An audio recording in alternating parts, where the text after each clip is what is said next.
If you're watching this video, you need to stop right now and check your walls. Look for any small holes, cracks, or gaps you might have overlooked, because what I'm about to tell you might save your life, or it might already be too late. 3 weeks ago, I received a package with no return address. Inside was a USB drive and a note that simply read, "They're watching. They've always been watching. Don't let them know you know." What I found on that drive has kept me awake for 21 straight nights, and after you hear this story, you'll understand why I can never sleep in my own home again. But first, let me tell you about Sarah Chen, a 28-year-old architect who lived alone in a converted warehouse in downtown Portland. She had no idea that her life was about to become a nightmare that would challenge everything we think we know about privacy, surveillance, and what's really living in the spaces between our walls.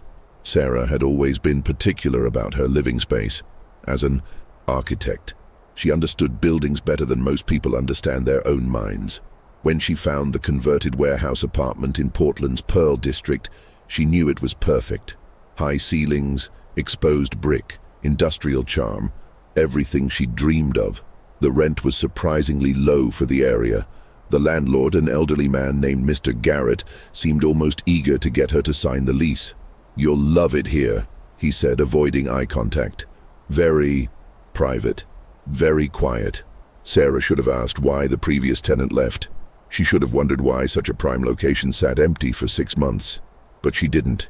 None of us ever ask the right questions until it's too late. It started with the sounds.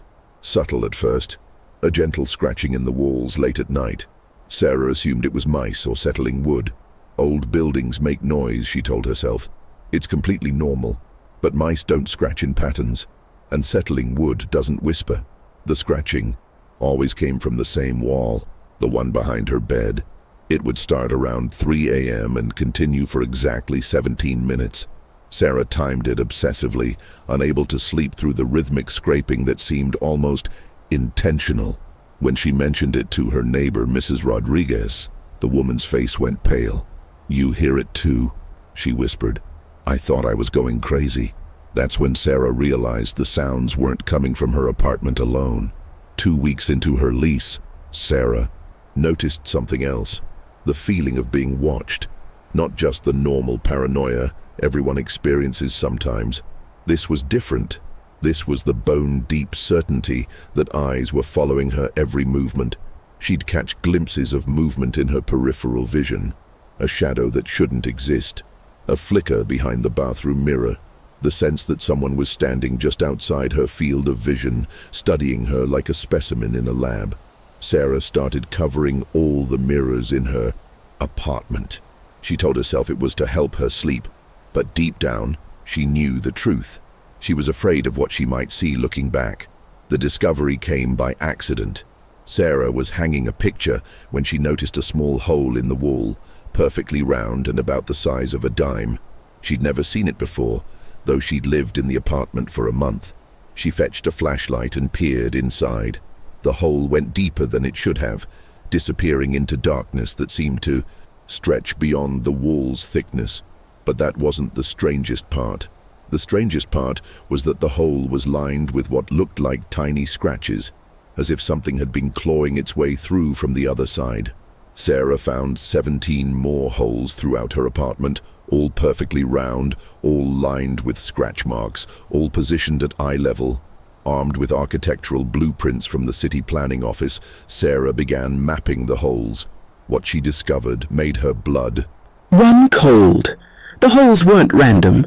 They formed a pattern, a network that connected every apartment in the building. Someone, or something, had created a surveillance system using the building's infrastructure.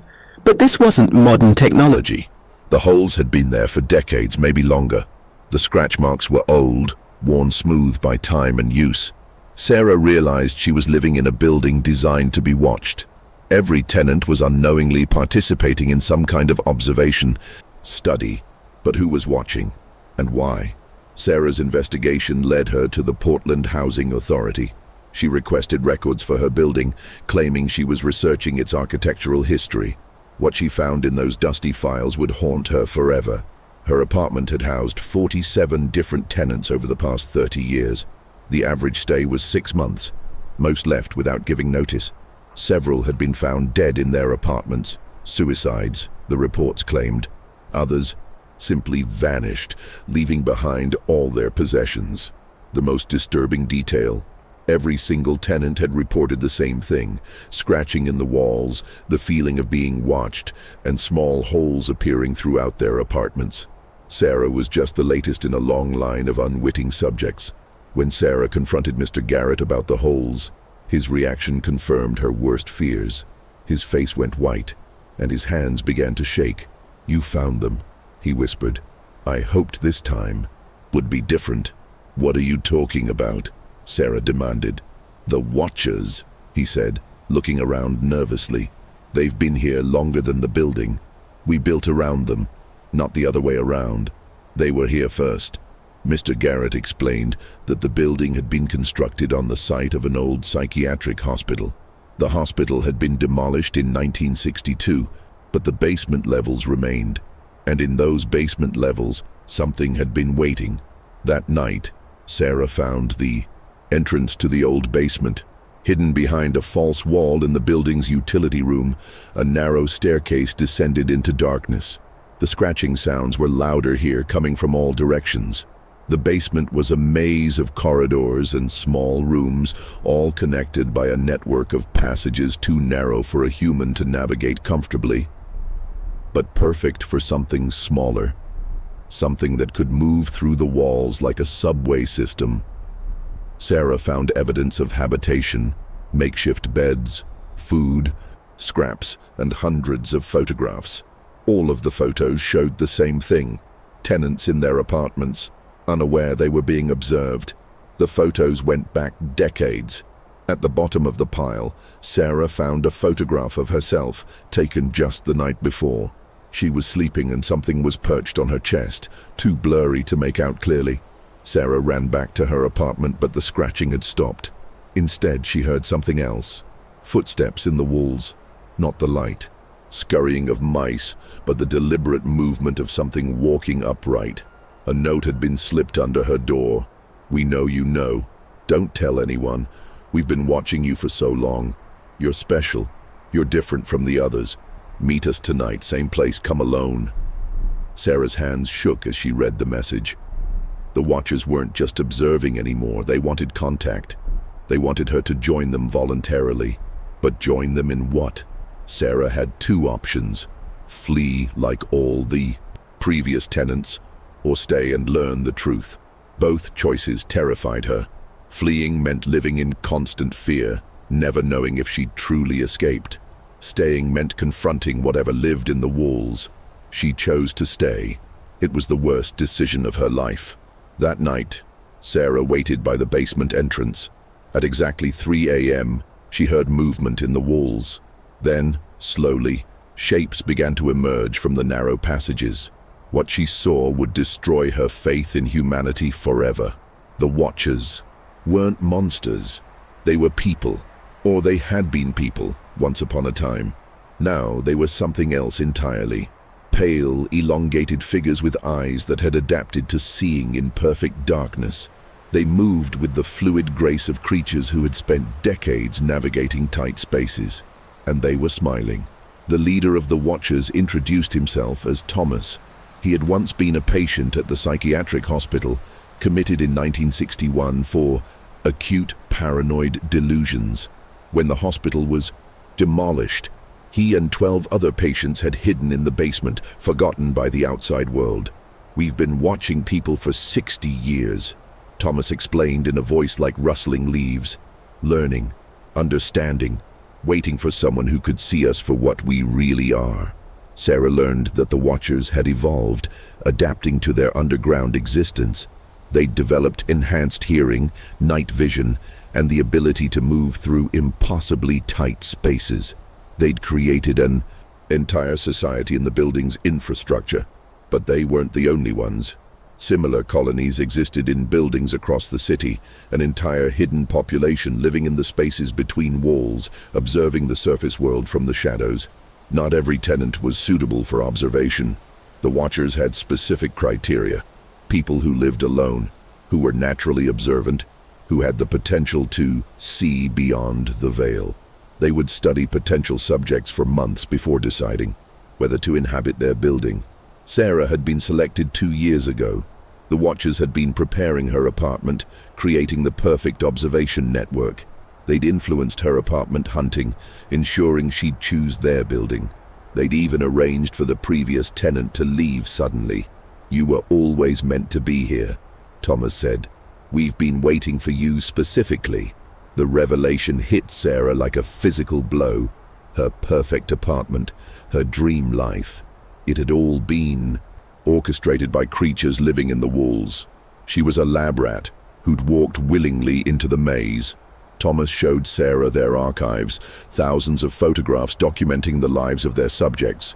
But these weren't just surveillance photos. They were intimate moments. People sleeping, crying, making love, dying. The Watchers had witnessed the complete spectrum of human experience.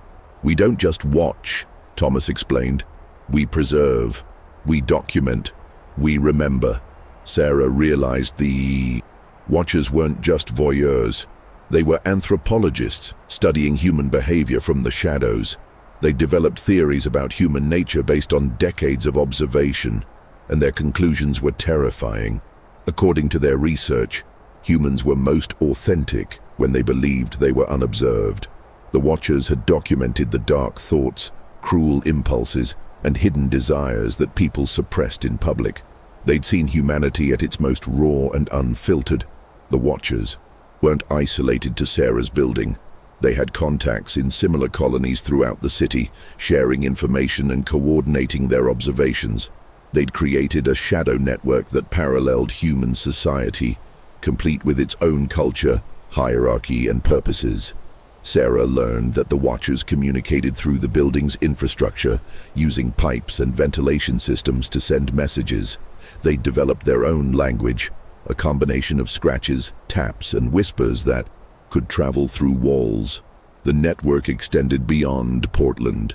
There were colonies in Seattle, San Francisco, New York, anywhere with old buildings and forgotten basement spaces. The Watchers had been documenting human behavior on a massive scale for decades. Thomas revealed the true purpose of Sarah's selection. The Watchers needed someone from the surface world to help them expand their network. They wanted Sarah to become their liaison, helping them identify new buildings and potential subjects. "You understand architecture," Thomas said. "You can see the spaces we need. You can help us grow." Sarah realized she'd been recruited, not just observed. The Watchers had been grooming her for this moment, studying her skills and personality to determine if she'd be suitable for their purposes. The offer was tempting. Sarah would gain access to secret knowledge, hidden truths about human nature, and the security of belonging to something larger than herself. But the cost was her humanity. Sarah wasn't the first person the Watchers had tried to recruit. Thomas showed her photographs of others who'd been given the same choice. Most had refused and fled. A few had agreed to help, but later tried to expose the Watchers to authorities. "What happened to them?"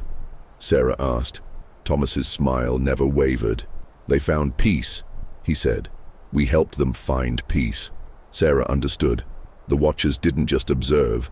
They eliminated threats to their existence.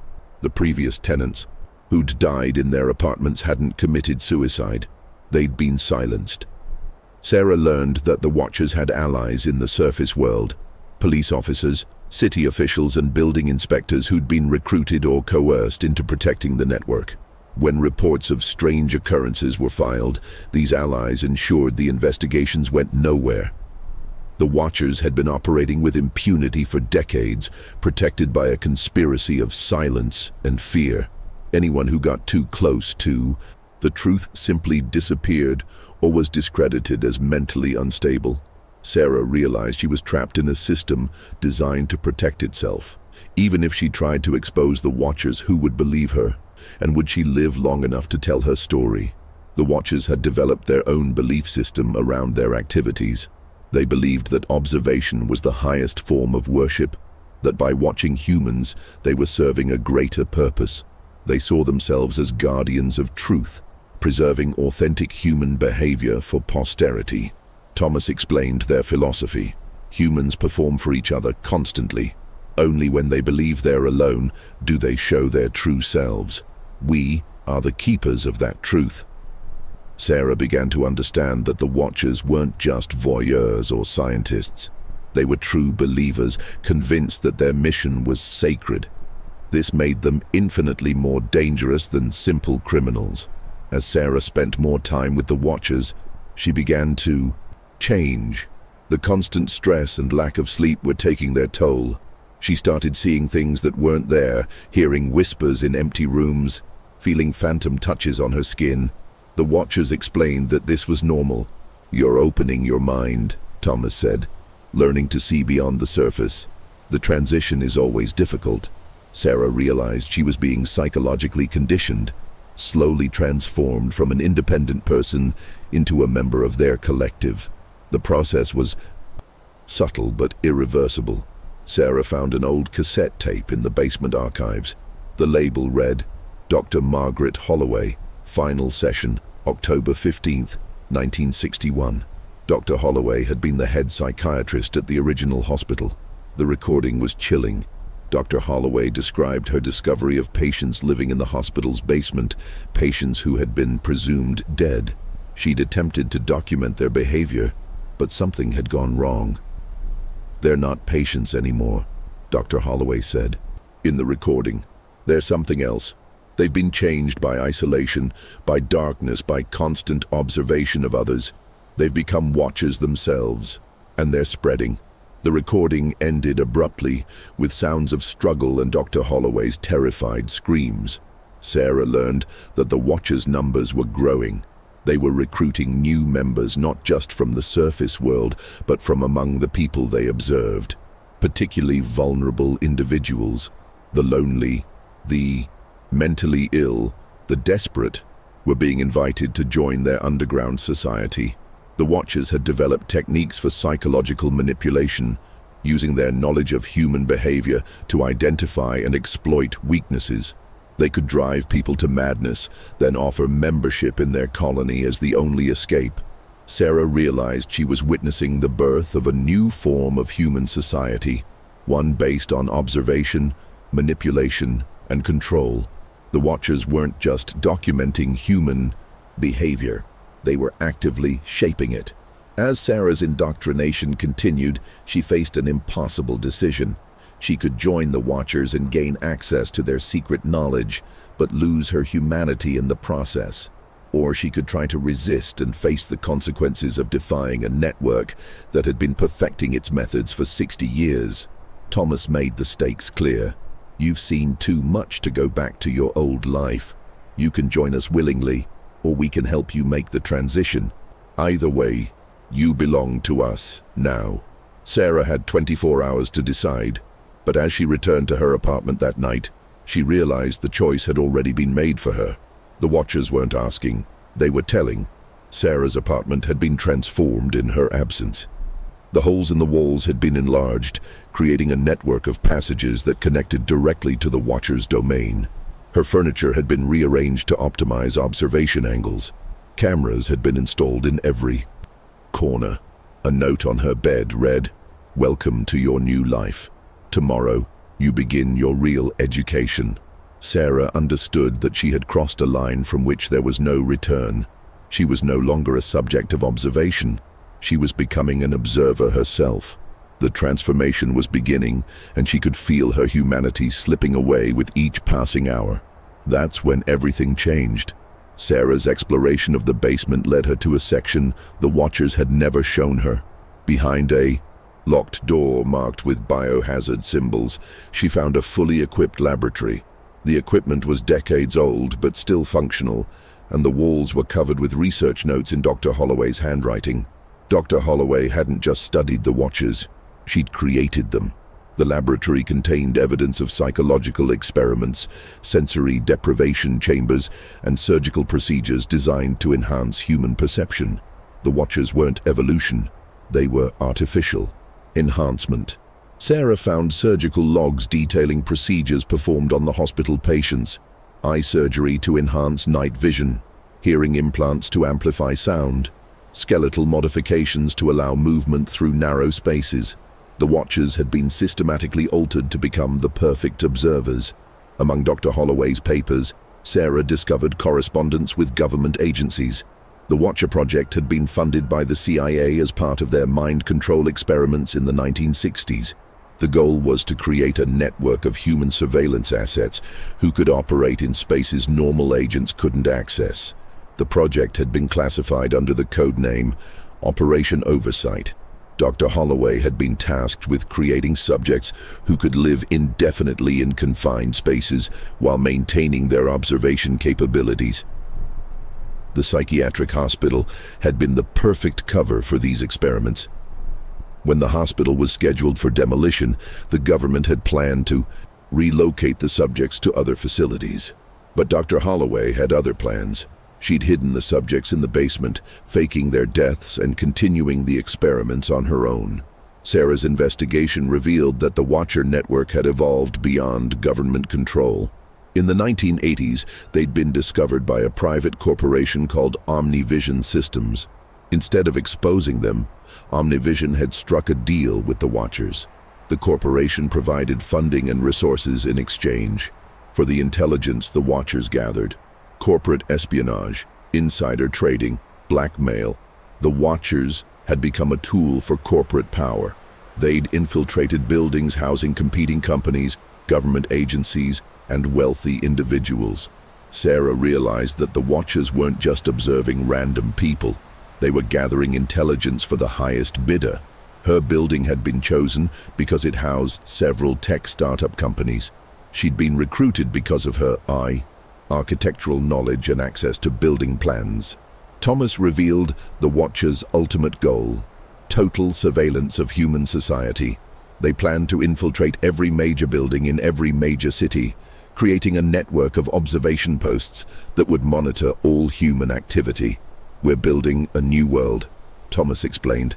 "A world where nothing is hidden, where every secret is known, where human behavior can be predicted and controlled." Sarah understood that she'd stumbled into something far larger than voyeurism or even espionage. The Watchers were attempting to create a surveillance state that would make government monitoring look primitive by comparison. Sarah discovered that not all Watchers supported the expansion plan. A faction led by one of the original patients, a woman named Elena, believed the Watchers should remain hidden and limit their activities to passive observation. Elena revealed that there had been internal conflicts within the Watcher network. Some colonies had been destroyed by government forces when they became too ambitious. Others had been abandoned when their subjects discovered the truth and successfully exposed them. "We were meant to watch, not to control," Elena said. But Thomas and his followers have forgotten that. They've become the very thing we once hid from. Sarah realized she'd become caught in the middle of a civil war between different factions of Watchers, each with their own vision of what the network should become. Sarah learned that the Watchers had a contingency plan for dealing with exposure. If their network was threatened, they would activate Protocol 7, the systematic elimination of all evidence and witnesses. This included not just the Watchers themselves, but all their subjects, allies, and anyone who had gained knowledge of their existence. The protocol had been activated twice before, resulting in the apparent suicides of entire apartment buildings. Sarah realized that her investigation had triggered security measures. The Watchers were preparing to activate Protocol 7, which would result in the deaths of everyone in her building and several others across the city. Thomas gave Sarah an ultimatum: join the Watchers permanently and help them expand their network, or become a casualty of Protocol 7. She had 48 hours to decide, but Sarah knew the choice was an illusion. The Watchers had no intention of letting her leave alive. As she pretended to consider the offer, Sarah began planning her escape, but she quickly realized that the Watchers had anticipated this. They'd been monitoring her thoughts, studying her behavior patterns, and predicting her responses. "You're thinking about running," Thomas said with his unsettling smile. "We know you better than you know yourself. We've been watching you for 2 years. There's nowhere you can go, that we won't find you. Sarah's first escape attempt confirmed her worst fears. The Watchers had allies throughout the city, and they'd been tracking her movements through a network of surveillance cameras, motion sensors, and human informants. When she tried to contact the police, she discovered that several officers were already compromised. When she attempted to leave the city, she found that the Watchers had people at the bus station, airport, and train depot. Sarah realized that the network was larger and more sophisticated than she'd imagined. The Watchers hadn't just been observing, they'd been building a parallel society that intersected with normal human institutions at every level. In desperation, Sarah began recording her experiences, hoping to create evidence that would survive, even if she didn't. She hid multiple copies of her recordings throughout the building, hoping that someone would eventually find them and expose the truth. But the Watchers discovered her recordings. Instead of destroying them, Thomas made a disturbing proposition. We'll let your recordings exist. We'll even help them reach the right people. But everyone who listens to them will become a target. Everyone who believes them will be recruited. Sarah realized that her attempt to expose the Watchers had become part of their recruitment strategy. The recordings would serve as bait, drawing curious people into the network's web. Thomas revealed the most disturbing truth of all. Sarah had never been free. Her entire life had been orchestrated by the Watchers. They'd influenced her career choice, her apartment, selection, even her relationships. She'd been groomed from childhood to fulfill her role in their network. Your parents were subjects, Thomas explained. We've been watching your family for generations. You were born to be one of us. Sarah learned that the Watchers had been conducting a multi-generational experiment, studying how surveillance affected human development across multiple generations. She wasn't just a subject. She was the product of decades of psychological manipulation. Sarah's resistance weakened, she began to experience physical and psychological changes. Her vision adapted to darkness. Her hearing became hypersensitive. She found herself able to move through spaces that would have been impossible before. The Watchers explained that these changes were inevitable. Once you've seen the truth, you can never unsee it, Thomas said. Your body is adapting to your new reality. Sarah realized that she was becoming one of them, whether she chose to or not. The constant exposure to their environment and philosophy was transforming her at a fundamental level. Sarah's transformation reached a critical point when she found herself observing her neighbors with the same detached curiosity as the Watchers. She began to see humans as subjects to be studied, rather than people to be protected. When she caught herself taking photographs of sleeping residents, Sarah knew she'd crossed a line. She was no longer fighting the Watchers, she was becoming them. The realization terrified her, but it also brought a strange sense of peace. For the first time in months, the constant anxiety and fear began to fade. She was accepting her new identity. In her last moments of human consciousness, Sarah faced one final decision. She could complete her transformation and join the Watchers willingly, or she could resist and retain some fragment of her humanity while losing her sanity. Sarah chose resistance. She used her remaining human empathy to sabotage the Watchers' expansion plans, destroying key equipment and warning potential subjects. But the cost was enormous. Her mind fractured under the strain of fighting her own transformation. Thomas found her in the basement, catatonic and broken. You chose the hard way, he said sadly. But you chose correctly. We need people who can resist. We need people who remember what it means to be human. Sarah's story didn't end with her transformation or breakdown. The Watchers preserved her consciousness, keeping her awareness intact while using her architectural knowledge to expand their network. She became a living archive of human experience, able to observe but never again to act. From her prison of consciousness, Sarah watched as the Watchers recruited new subjects, expanded their network, and refined their methods. She saw the pattern repeat with each new generation, the discovery, the resistance, the transformation, and the acceptance. The Watchers had learned that complete compliance wasn't as valuable as informed resistance. They needed people who understood the cost of their system, who could serve as living reminders of what was being sacrificed. This is where Sarah's story intersects with yours. The recordings I mentioned at the beginning, they're real. The USB drive contained not just Sarah's testimony, but evidence of Watcher networks in dozens of cities. The Watchers allowed these recordings to reach me because they know something I'm only now beginning to understand. By sharing this story, I'm helping them recruit. Everyone who hears Sarah's tale becomes a potential subject. Everyone who believes it becomes a target. But here's what the Watchers don't know. Sarah hid one final recording, one that contains the locations of every Watcher network in North America. She embedded it in the architectural plans of her building, disguised as structural notation. I've found that recording. I've decoded Sarah's message, and I'm going to expose everything. By the time you watch this video, I'll be gone. Not dead. At least I hope not. But gone. I can feel them watching me now, just as they watched Sarah.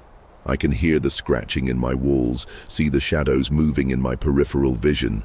I've made copies of everything. Sarah's recordings, the architectural plans, the evidence of government and corporate involvement. I've hidden them in places the Watchers will never find. When I disappear, others will take up the investigation. The Watchers think they're untouchable because they've been operating in secret for 60 years. But they've made one crucial mistake. They've underestimated human curiosity. People like Sarah, like me, like you, we can't stop asking questions, even when we know the answers might destroy us. If you've watched this video to the end, you're already part of this story. The Watchers know you exist now. They know you're curious about their network. They know you're the type of person who seeks out hidden truths. Check your walls tonight. Look for small holes, unexplained sounds, shadows that move when they shouldn't. If you find evidence of the Watchers, you have the same choice Sarah faced. Join them, resist them, or try to run. But remember, they've been perfecting their methods for 60 years. They know how to track you, how to manipulate you, how to break you. Your only advantage is knowledge, and now you have it. Be careful with what you do next. Be careful who you tell.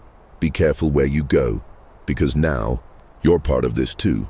The Watchers are real. They're in your city. They might be in your building. They might already be watching you, and there's nowhere left to hide.